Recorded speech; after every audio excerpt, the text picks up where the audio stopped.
যোগাযোগ করলে আপনাদের এখানে যোগাযোগ করতে পারে, তাহলে আমাকে পাবে। তোমার কোনো ফোন নাম্বার নেই? জি না। এই যুগে ফোন নাম্বার নেই, কেউ তো বিশ্বাস করবে না। না, আমি ফোন চালাই না। দর্শক, আপনাদের প্রিয় অনুষ্ঠান জীবনের গল্প নিয়ে উপস্থিত হয়েছি। আমাদের ক্যামেরার সামনে দাঁড়িয়ে আছে এক অসহায় টুকটুকে ছোট্ট একটা পরী। তার মুখ থেকেই তার জীবনের গল্প শুনবো।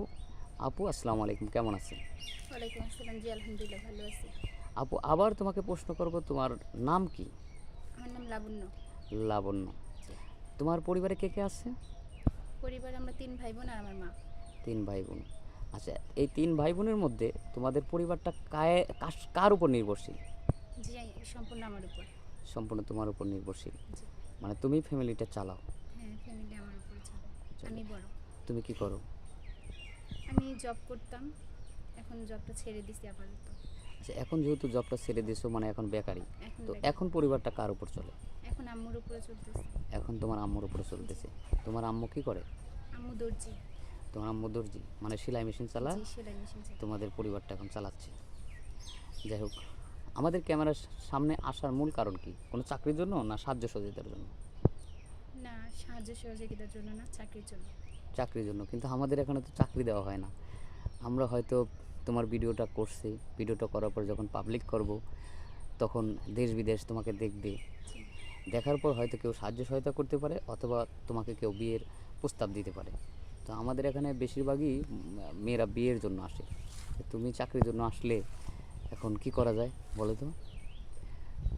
যদি কোনো ব্যক্তি, যদি কোনো ভালো ছেলে হয়, বিয়ে শাদী করার কথা বলে, তাহলে ঠিক আছে, আমি রাজি আছি। সমস্যা নেই। আচ্ছা, যদি কোনো ভালো ছেলে হয় তোমাকে বিয়ে করার জন্য, তাহলে তুমি রাজি আছো। জি। আচ্ছা, পড়াশোনা করছো কত দূর? ক্লাস 8 পর্যন্ত। ক্লাস 8 পর্যন্ত। আর পড়াশোনা কেন করো নাই? আমার বাবা মারা যাওয়ার পর থেকে মানে একটু আর্থিক আর্থিকভাবে সমস্যা অবস্থাটা আছে, খারাপ হয়ে গেছিল, তার জন্য। যার কারণে পড়াশোনা করতে পারো নাই। যা করেছে তোমার মা অনেক কষ্ট করে হ্যাঁ, তোমাকে অনেক এই কষ্ট পর্যন্ত করে নিয়ে আমি আসছে। এতটুকু করছি। এখন তুমি চাচ্ছ যে, মানে মা ছোটোবেলা থেকে অনেক কষ্ট করেছে, তোমার 3 ভাই বোনকে মানুষ করেছে, এখনও সে সংসার চালাচ্ছে, হ্যাঁ, তো বোঝা হয়ে থাকতে চাচ্ছ না। জি। যদি কোনো ব্যক্তি তোমাকে ভালো লাগে, যদি কোনো ভালো জব দেয় তাহলে করবে, অথবা যদি কেউ তোমাকে বিয়ে করে মানে তোমাকে সুখে শান্তিতে রাখে, সেই জন্যই তুমি আমাদের এখানে আসছো। জি। আচ্ছা, অনেকে আসে, ইনশাল্লাহ কেউ খালি হাতে ফিরে জানে। ধৈর্য সবুর করলে মেয়া ফুল ফোটে। এমনও তো হতে পারে কোনো প্রবাসী ভাই তোমাকে পছন্দ করেছে, পছন্দ করার পর তোমাকে বিয়ে করতে চায়, সেক্ষেত্রে তোমার সাথে যোগাযোগ করবে কিভাবে? যোগাযোগ করলে আপনাদের এখানে যোগাযোগ করতে পারে, তাহলে আমাকে পাবে। তোমার কোনো ফোন নাম্বার নেই? জি না। এই যুগে ফোন নাম্বার নেই, কেউ তো বিশ্বাস করবে না। না, আমি ফোন চালাই না। তুমি ফোন চালাও না, পার্সোনালি কোনো ফোন নেই। পার্সোনাল কোনো ফোন নেই।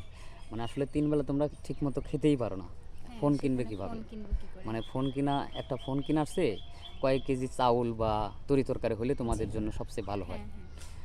যাই হোক, তোমার দুঃখের কথা আমরা শুনলাম, আর স্কিপ বাড়াবো না। সুপ্রিয় দর্শক, শুনলেন তো মেয়ের মুখ মুখ থেকে সব কিছু, তার জীবনের গল্প।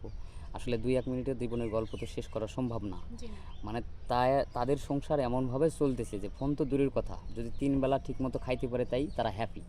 তো যদি কোনো দয়াবান বা দয়াশীল বা সহৃদয়বান কোনো ব্যক্তি দেশ বা বিদেশে যারা আমাদের চ্যানেলে নিয়মিত দর্শক, যদি এই মেয়েটাকে কাউকে ভালো লেগে থাকে, কারো ভালো লেগে থাকে, তাহলে যদি এই মেয়েটার দায়িত্ব বা পাশে দাঁড়াতে চান, তাহলে আমাদের স্ক্রিনে আমাদের নম্বরটা দেওয়া থাকবে।